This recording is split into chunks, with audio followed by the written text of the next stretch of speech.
Let's kick things off for the last live, well, not even live anymore, show of 2024. Psychotherapist Fern Lulham is joining us with another tip-top mental health tip debate. Yep, I did it again.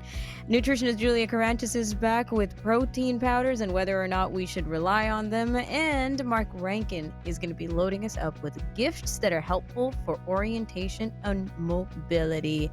Let's get it started. This is Kelly and Company.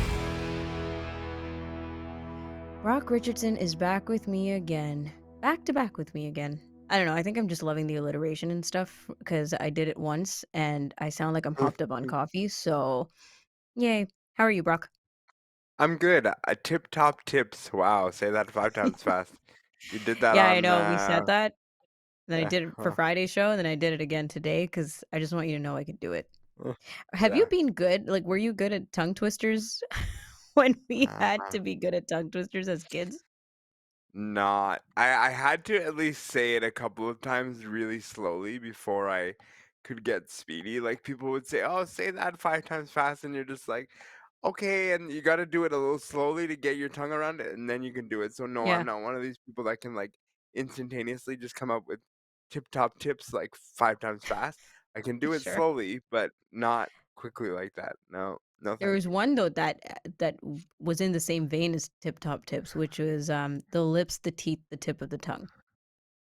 That's when we had Yes. to practice when we were in Shakespeare camp. Oh gosh, I'm having flashbacks now. I did Shakespeareans, which was a Shakespeare camp around the end of high school. We did it for a couple of years. It was a summer camp. It was voluntary. Nobody forced us to go. But me and my friends thought it was a brilliant idea because I don't know, we loved theater and art and music and whatever. So a few of us would go to Shakespeare camp and just hang out. I don't remember anything like legit that happened in Shakespeare camp. We put a play on at the end of the summer, and I know I was part of King Lear one year, Yeah. but I have no idea. Anything else, I can't tell you. I can't confirm or deny So whatever else happened. I was a prop in high school at A prop? as as part of the Nutcracker in high Okay. school.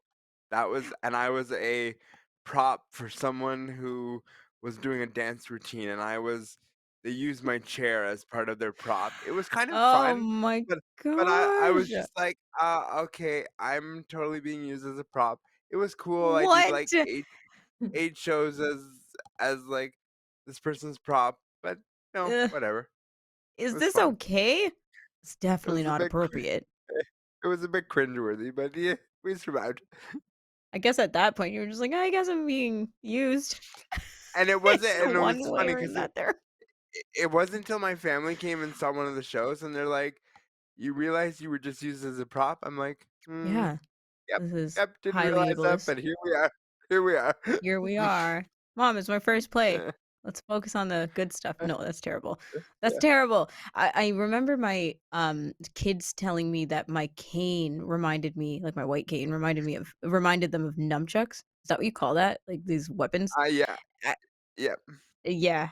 And I felt good about that. I was like, yeah, that's cool. That's a cooler thing to be reminded yeah, of when you see my white cane. Kids are so funny like that though. When you hang out with kids, you hear all yeah. kinds of stuff. Yeah, Creative, it's definitely funny, unfiltered. I've always been told that the controller on my, motorized wheelchair reminds people of one of those, like a stick on the gaming machines. That's how Uh-huh. I've been related to. So yeah, it's kind of cool when you can relate it to something that's cool for kids. Because who just wants it to be referred to as like a white cane or a Yeah. joystick? Yeah, Something it's cool is better. disabled guy's wheelchair. Oh, no.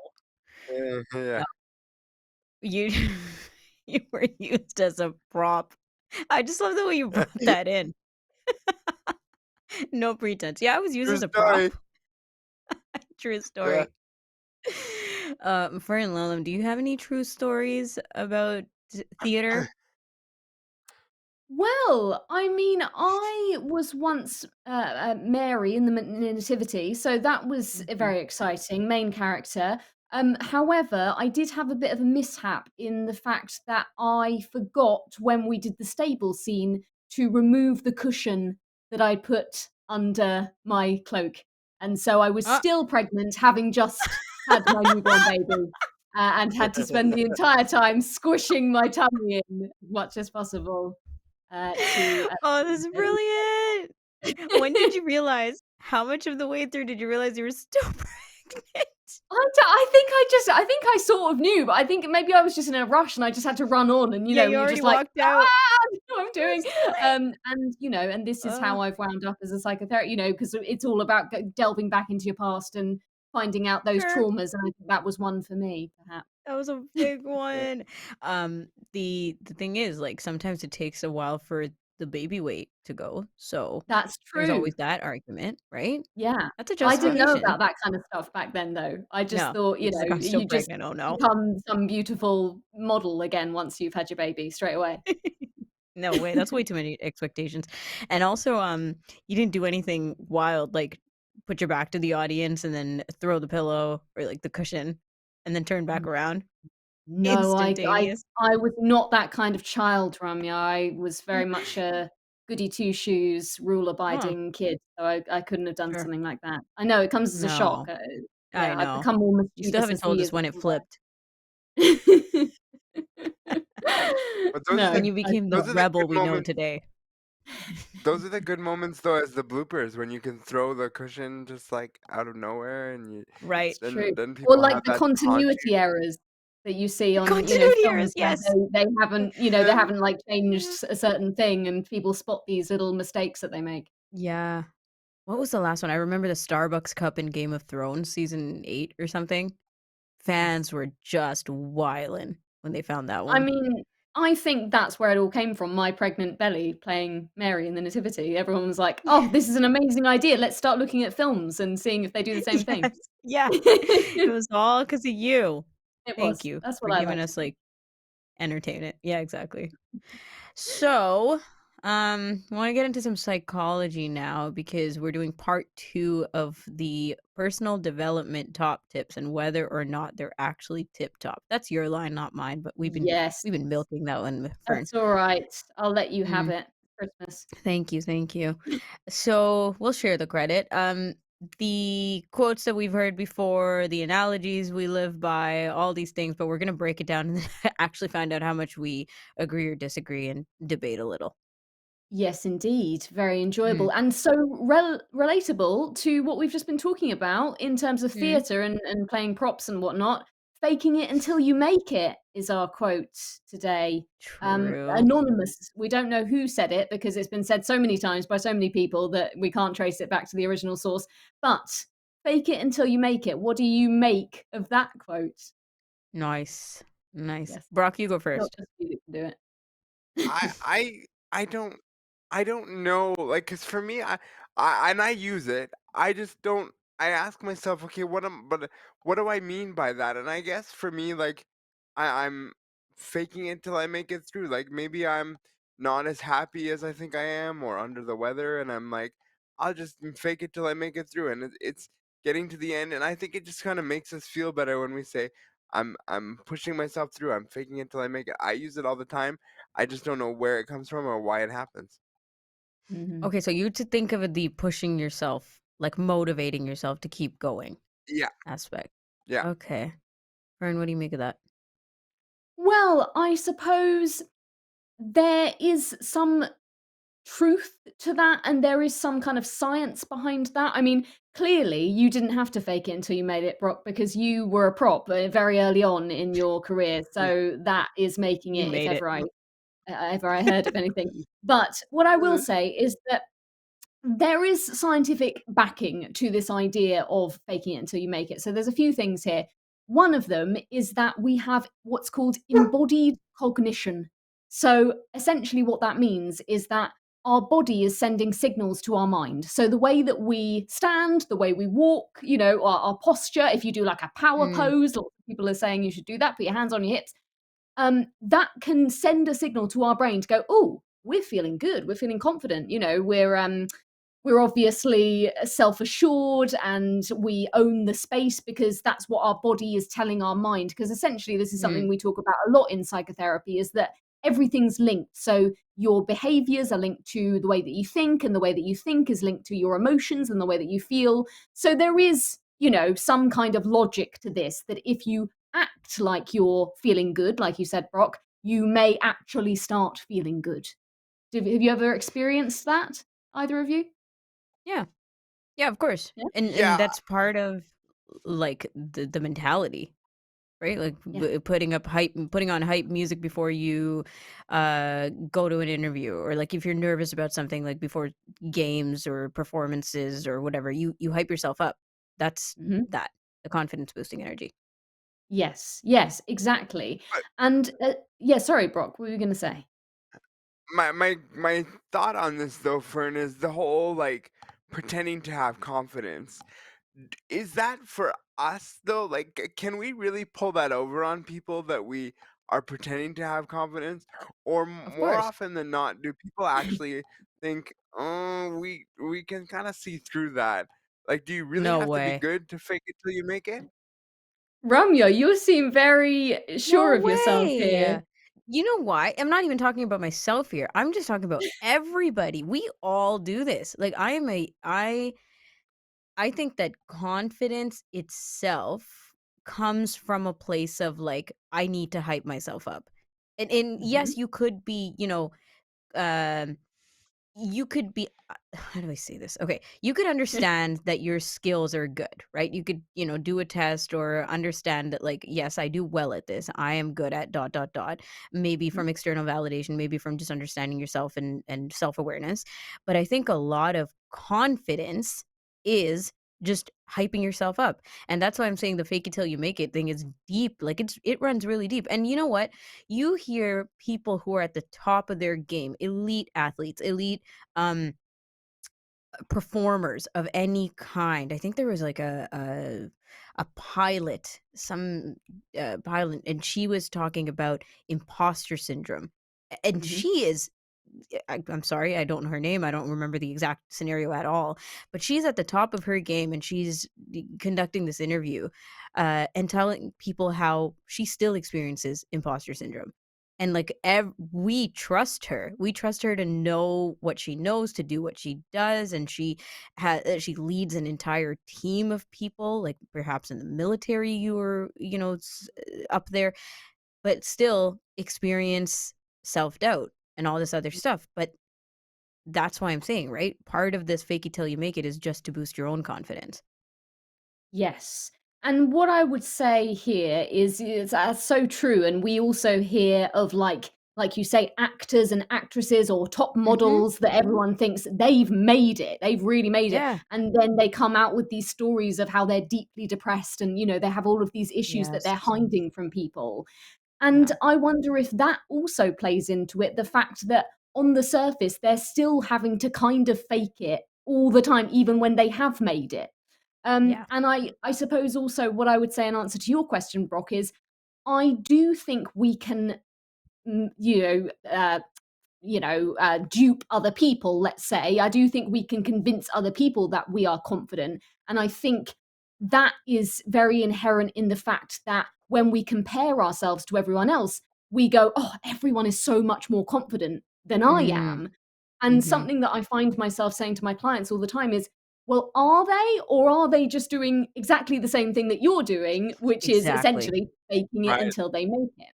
So I think Hmm. in terms of other people, yes, we can do that, but I don't think we can do it to ourselves. And I think that's where the crux of this really comes in, is that we Mm. can kind of kid ourselves to some extent. So we can do, like I said, there's also self-perception theory where if we act a certain way, again, it's linked to our beliefs, and so we can sort of start thinking, oh well, I'm acting like I'm confident, therefore I must be confident. And also, even on a chemical level, there's something called neurochemical feedback. So again, if you are acting in a certain way, that can sort of produce more testosterone and less cortisol, so you can almost kid yourself even on that level.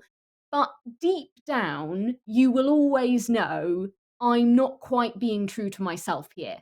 And that's where, like you said, Ramya, I think this imposter syndrome comes into play, because Yeah. there's always a part of you that goes, you might be fooling everyone else, but you're not fooling me, essentially you're not fooling yourself, basically. When everyone else goes away and you're left in the cold light of day on your own, everyone's left the party, you are Yeah. left with yourself, You're essentially. left with And yourself. You're yeah, alone. we Yeah. can't get away from that. And I think S- the hard part of imposter syndrome there is that we we can't kind of we can't get away from who we are, and we actually will make ourselves feel like we're lacking even more. So it could actually enhance that. The more we act like we're confident, but we know Right. that's not true, we're actually enhancing our insecurity in that process. That is an interesting point.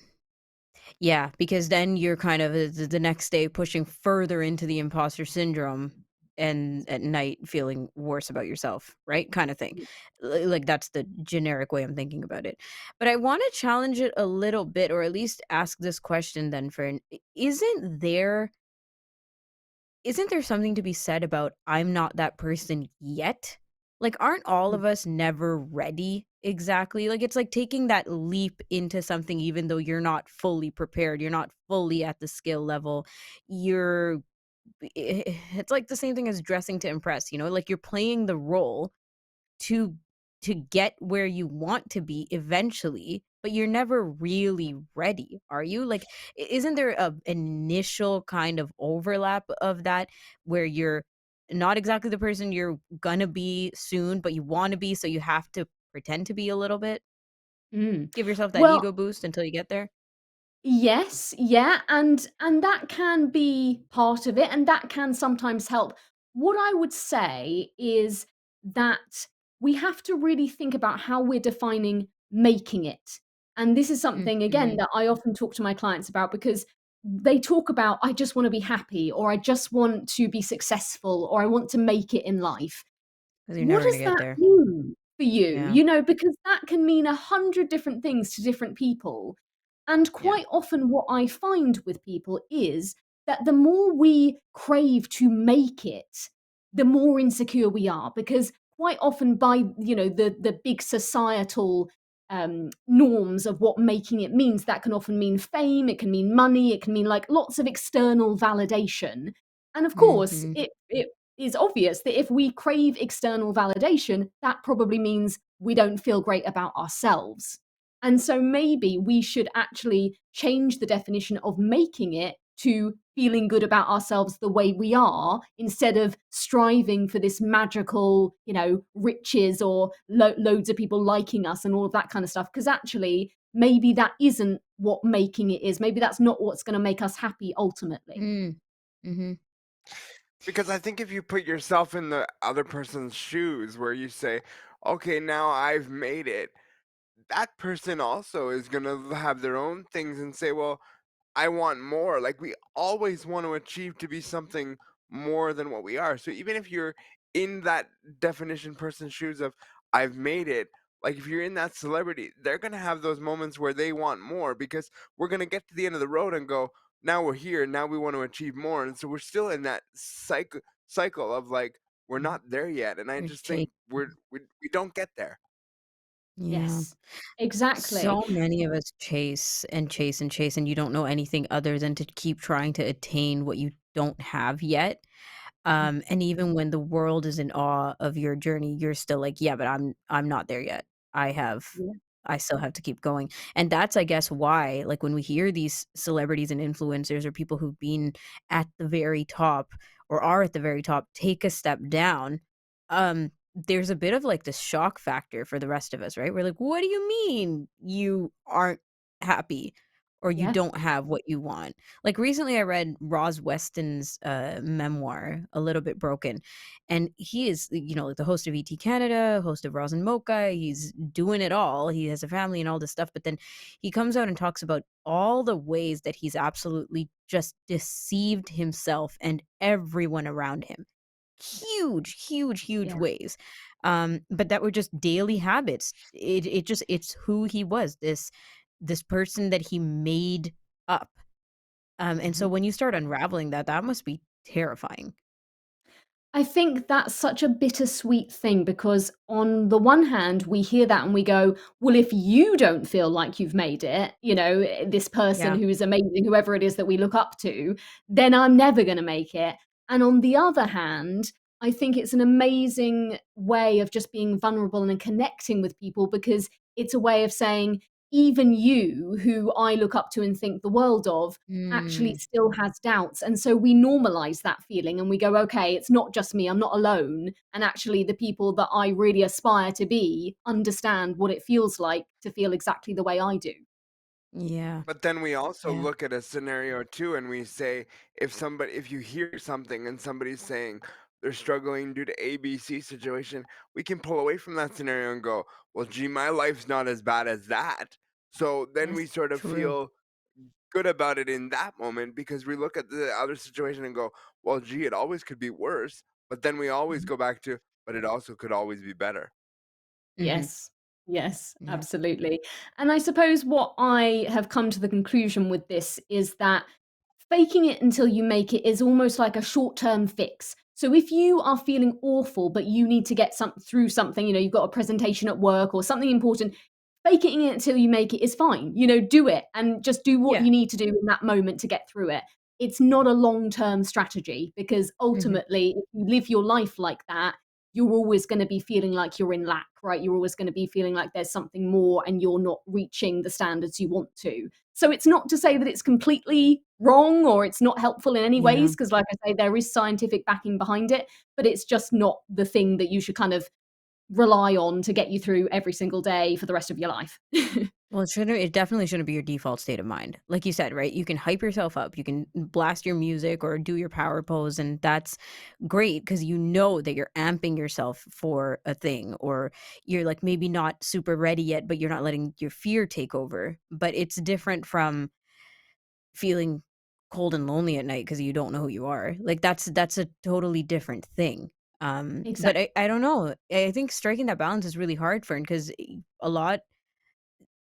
Definitely for me, I feel like a lot of life is a performance, not in a negative way, but just that, you're socializing with people, but maybe you're an introvert. You're, um, you know, like giving things space in your life that maybe you don't always want to. And so Mhm. if you don't always check back in with yourself, I guess it can kind of get away from you. Yeah.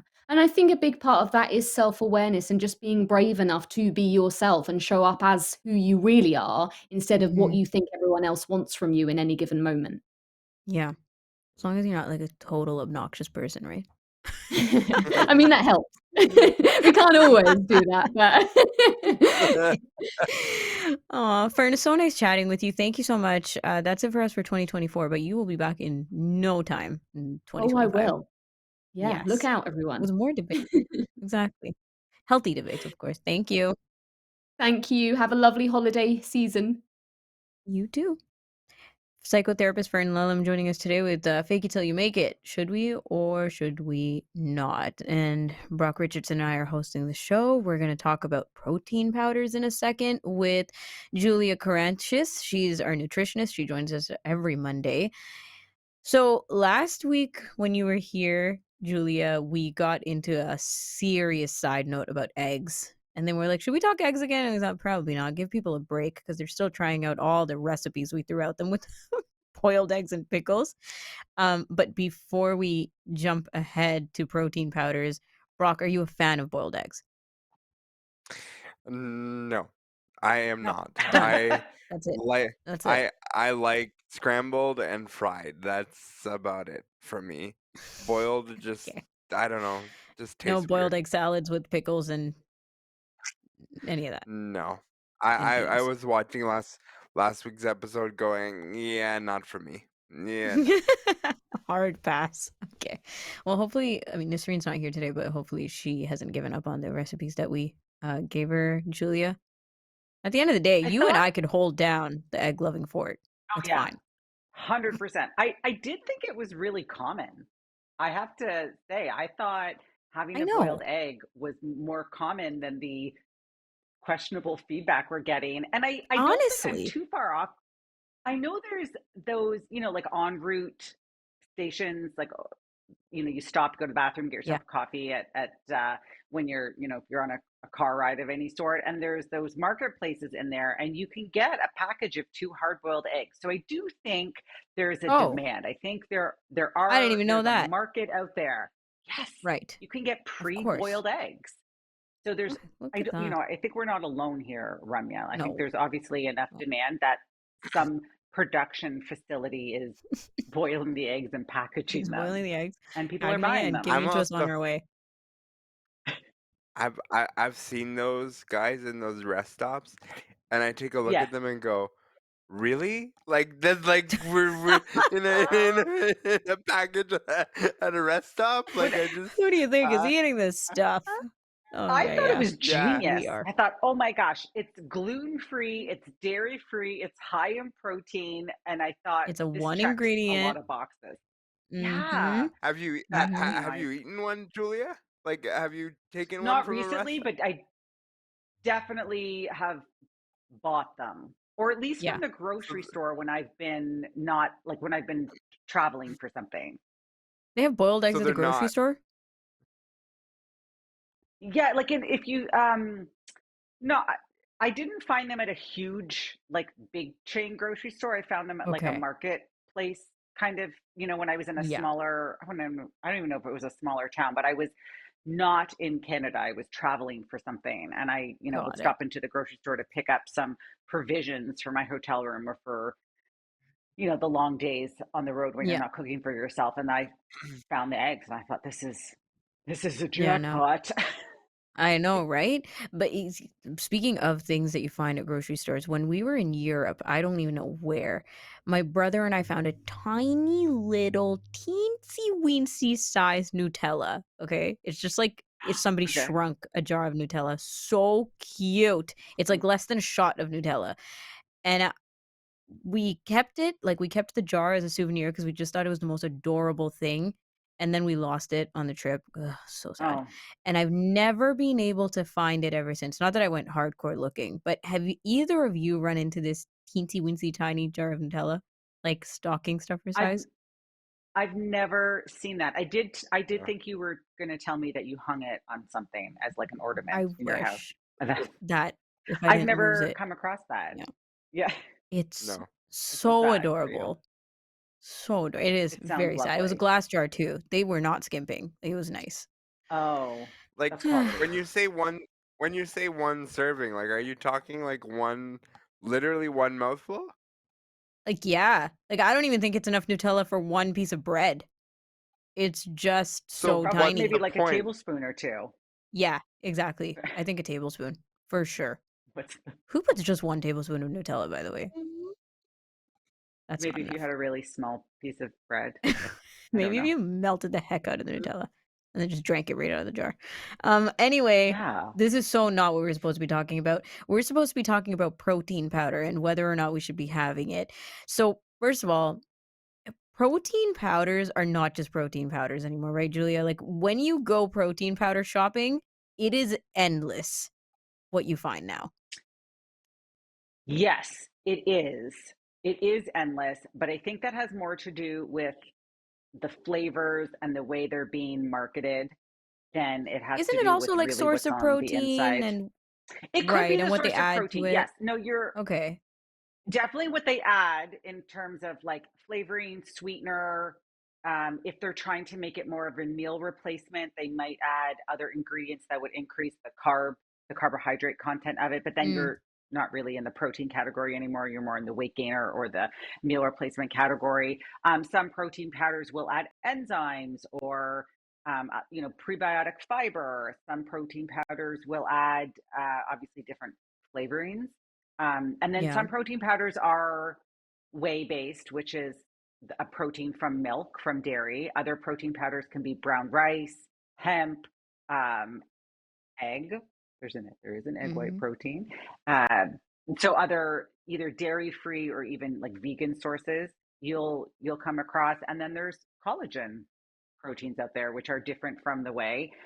Usually they're from bovine, which means that they are not vegan, but they would be dairy and lactose free. So there's definitely a lot to choose from in terms of source. I do think the majority of them out there that are the most common are whey based, which means they are dairy Yep. based.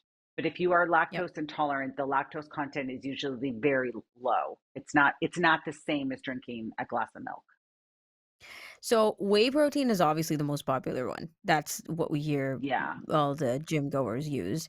But is it the most popular because it's the most popular, or is it actually the one we could default to without thinking too much about where my protein is coming from? Like all the other ones you mentioned, is there a reason to pick It's any of those over whey other than lactose intolerance? collagen. Yes, you do need collagen. So if you Okay. have, I mean, joint pain, if you do work out a lot, you would benefit from taking a collagen. So that might be a reason. But in terms of digestibility, absorbability, and the amino acids, which are the micronutrients that protein digests into, in terms of the amount that you get from whey, there isn't really a reason to choose another one unless there was a dietary restriction or like a digestive issue.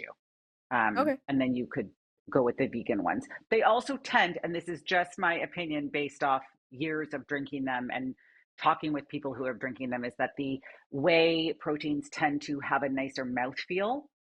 They're less thick, less chalky.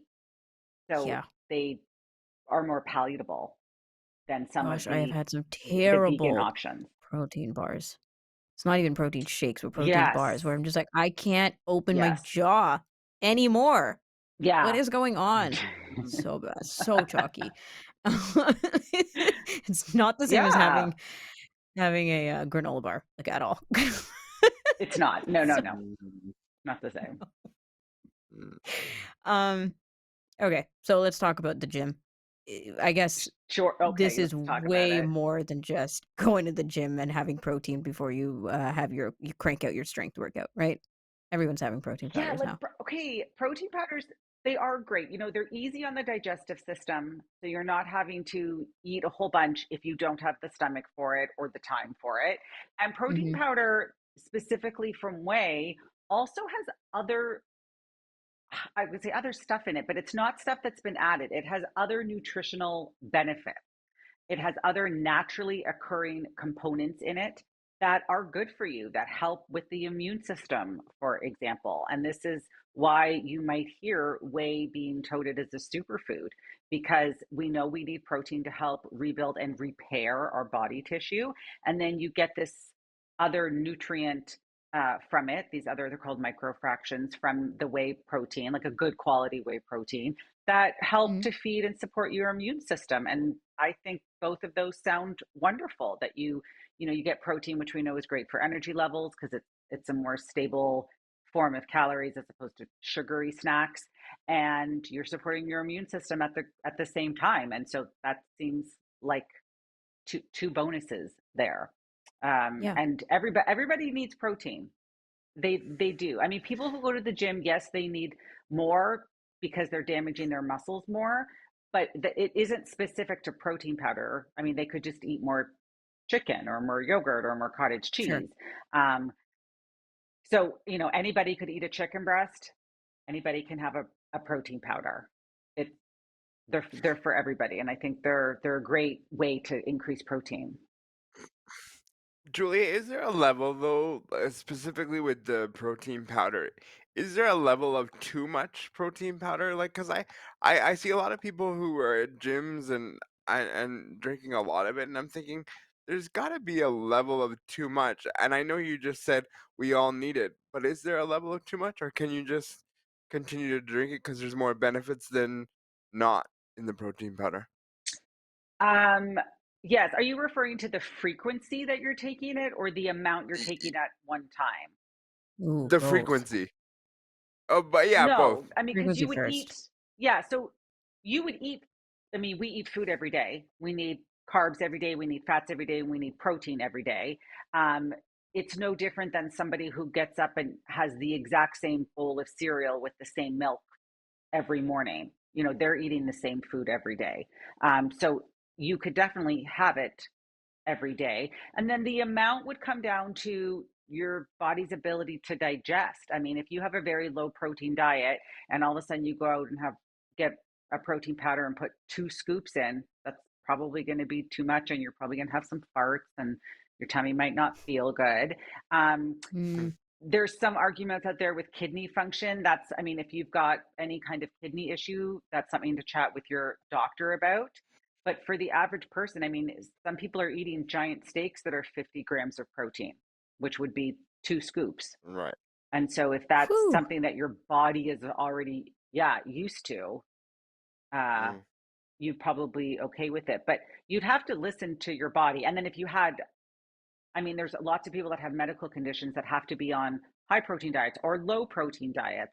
And that would be, case specific. And there's always exceptions and, to every rule, and there isn't one perfect food for everybody. Sure. But that's why there's directions on the bottle for these things to help guide people. So what should we look for? You already talked about, don't buy things with the garbage ingredients in it, aka like sweeteners and artificial flavors, because there's a lot of natural stuff in there already. But I like Yeah. my protein to taste like vanilla, Julia. I don't know what I would do if it didn't. I Yeah. don't know what it would taste like if it didn't. So honestly, what should we look for? And does it make a difference if it also has a bunch of added minerals or other things in there? Because the products are, No, wow, minerals. confusing as hell. Yeah. Yeah. I mean, if they want to stick some enzymes in it or stick minerals in it, that's fine. You would get Mm. minerals and stuff from the food that you were eating anyway. So that would be not a problem. Um, yeah, but it does, the way that they filter, because the whey is from milk, the milk has to get filtered. And so that filtration process can affect the quality of the whey. And so, um, generally speaking, you're going to get what you pay for. If you buy a cheaper product, it may be used a cheaper way to filter the product, and you might not get all those microfractions, which means you might not digest it very well. You might get some bloating or gas. But Potentially how do that we know might that be based on the bottle? uh, Do they tell us what the filtration process was, or like how do we judge the quality? yeah. Yes, Okay. most of the labels will say like cold, microfiltered, cross flow filtration. Most of them will tell you.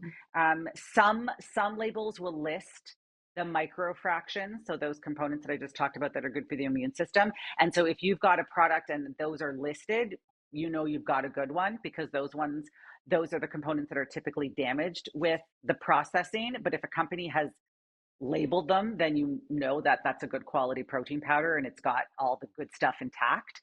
And a lot of protein powders will have all of the amino acids listed on their Yes. Yeah. nutrition label. And so if you get this, if you get a read of the nutrition panel and it's got all these microfractions and it's cold filtration, and it's got all these amino acids listed,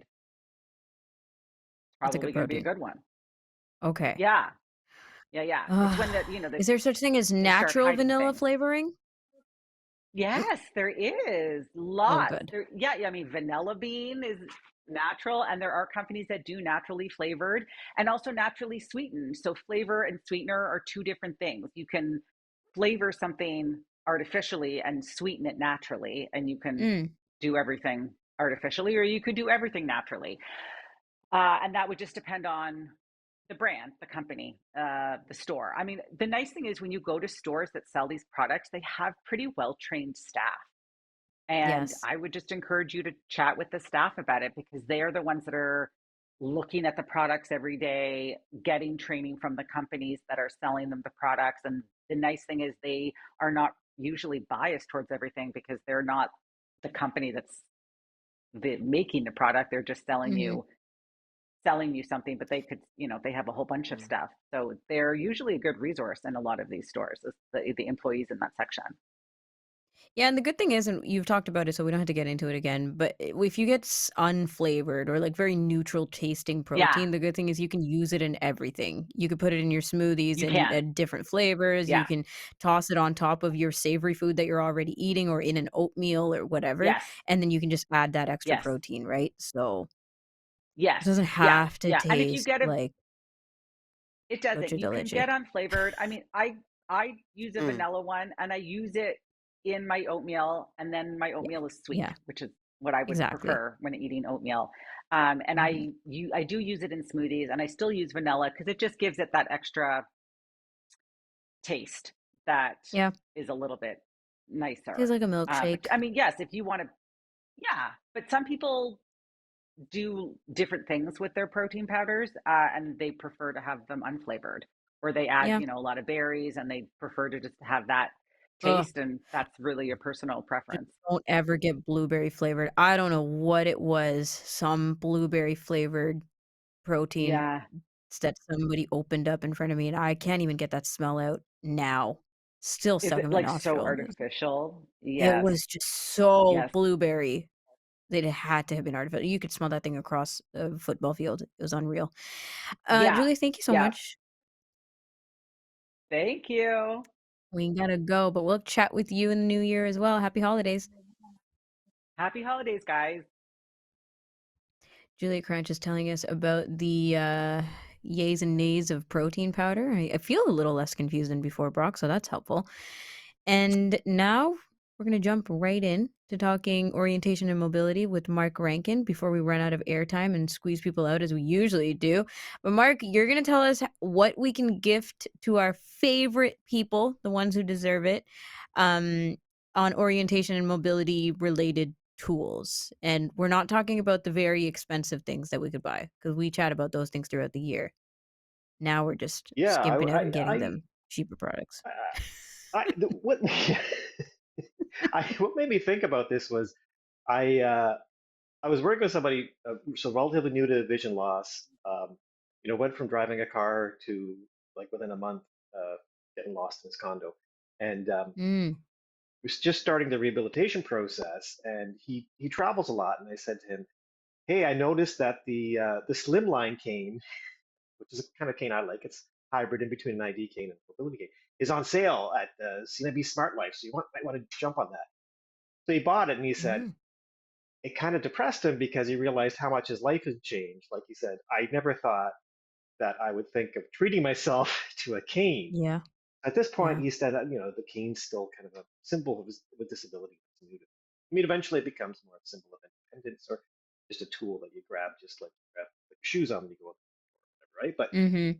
it made me think, is there anything that would kind of feel gifty?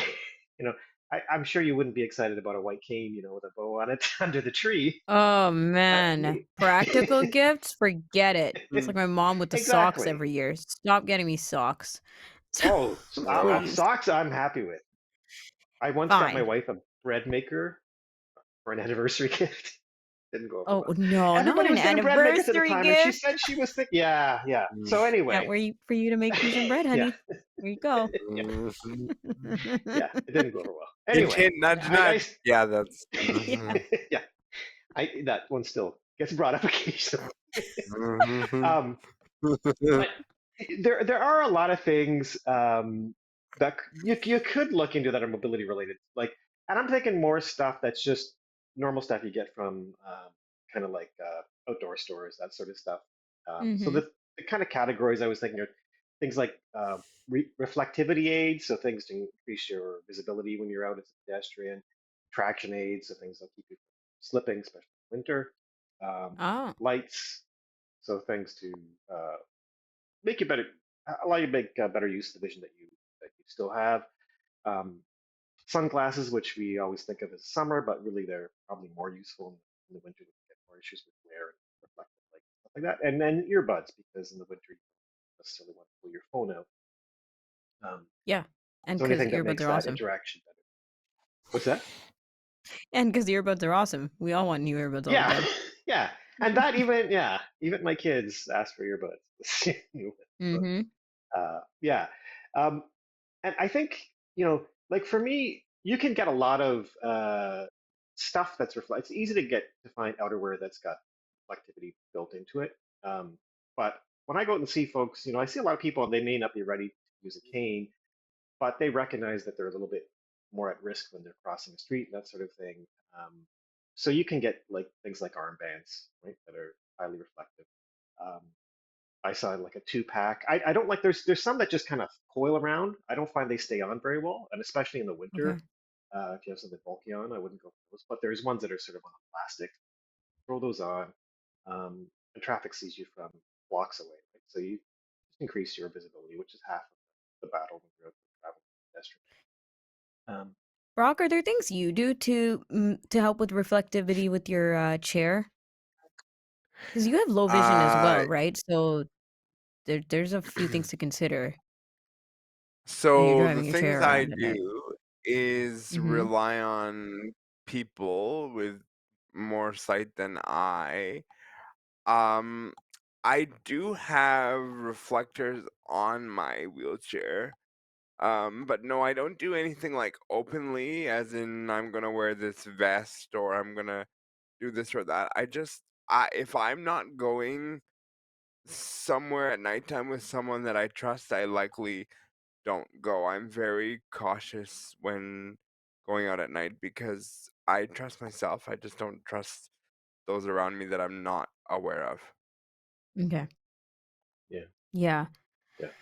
Yeah, I don't wear like yellow jackets or any of that stuff either, but it's terrible because you're told, right? Like Mark tells us to be more visible at night or during bad weather, especially in the winter and things like that.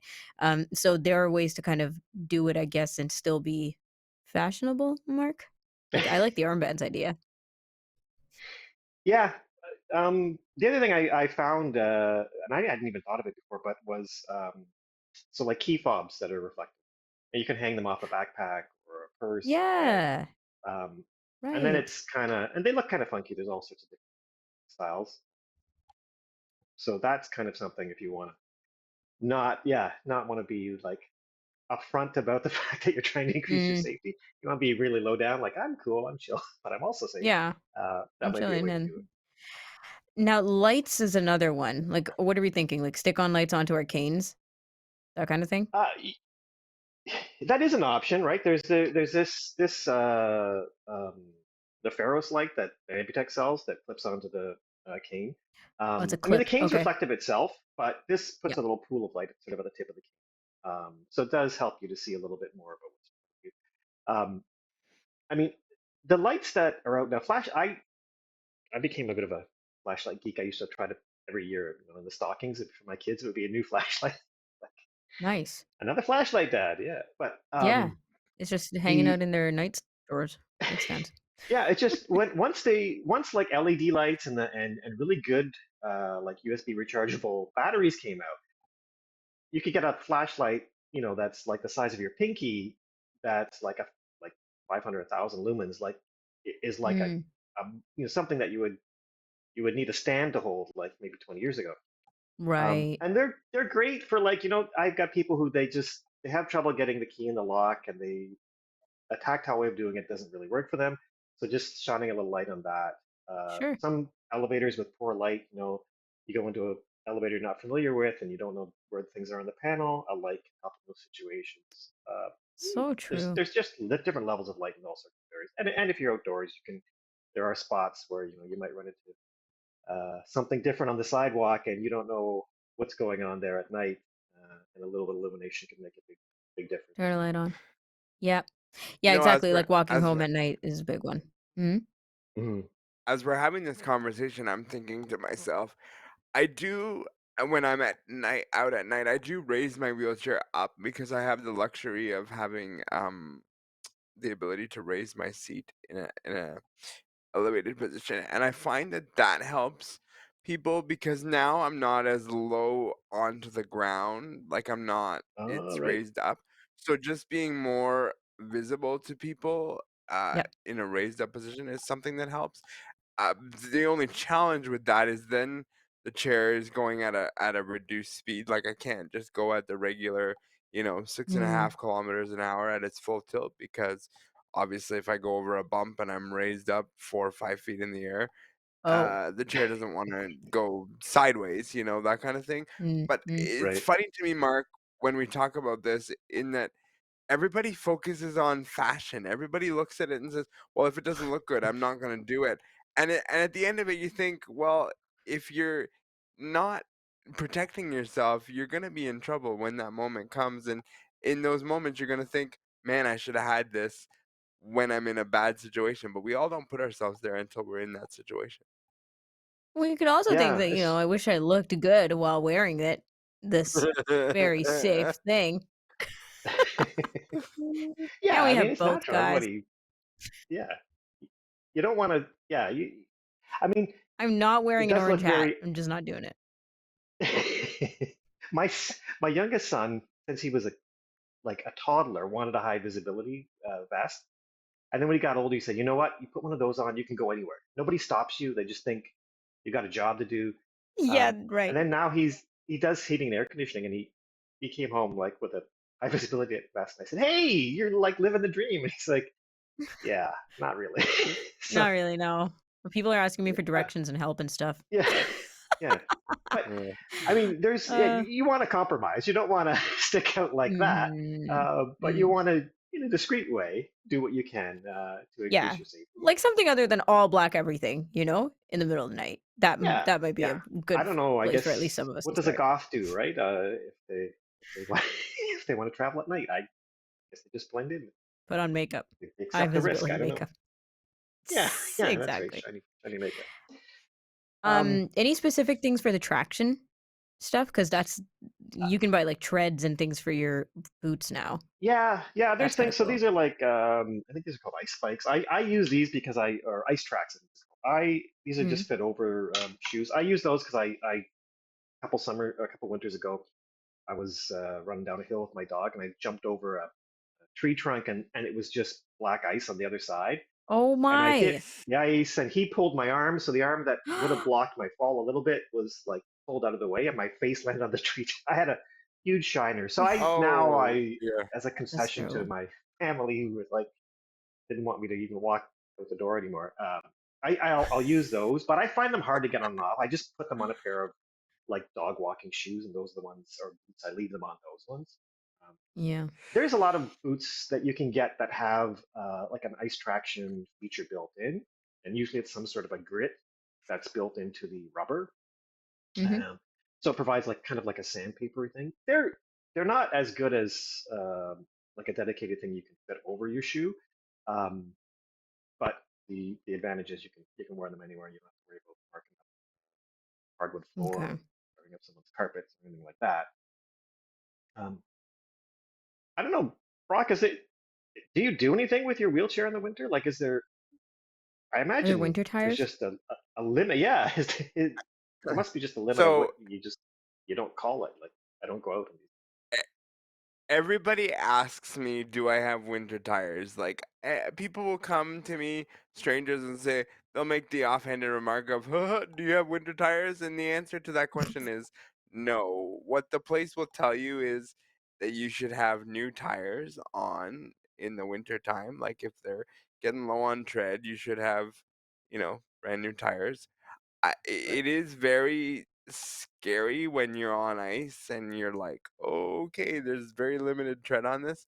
But no, there's nothing really specific. I mean, you can have, the chains on your wheels if you're going into like really snowy areas. I've never done it. I've seen some people who've done it, but I've just never gone into those kind of scenarios. But yeah, there are times where I think in the wintertime, man, I could use some new tires because these treads are coming coming less. But no, there's nothing real specific unless you're really out in the winter time to be able to do it. Yeah, well, we'll open up the comment section because I'm sure people have a lot of follow-up questions about spikes or, emergency assistance, but that's for the comment Ugh. section. I just wanted to ask you in a very silly way. Do you ever see like fresh snow and then want to just roll right through it? Because that's the thing, right? I'm a kid One when I see a fresh pile of snow. Me and my dog are like ready, and we just run through to make tracks. 100%, and it drives my family absolutely insane. And in the spring when it rains, I like with the puddles, I am like speeding Let's right go through the through. puddle.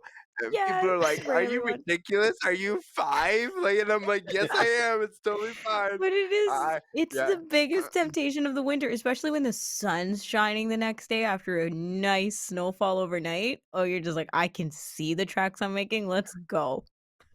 Yeah. Because you know what? You know, the game I play with my wheelchair is, okay, wheelchair, you're 7 years old. Can we make it through this snow pile? And I just Can we make gun it through the snow Oh, pile, and no. and and I get through, and it's like, Please tell me you've yes, made we it out made it every through. time.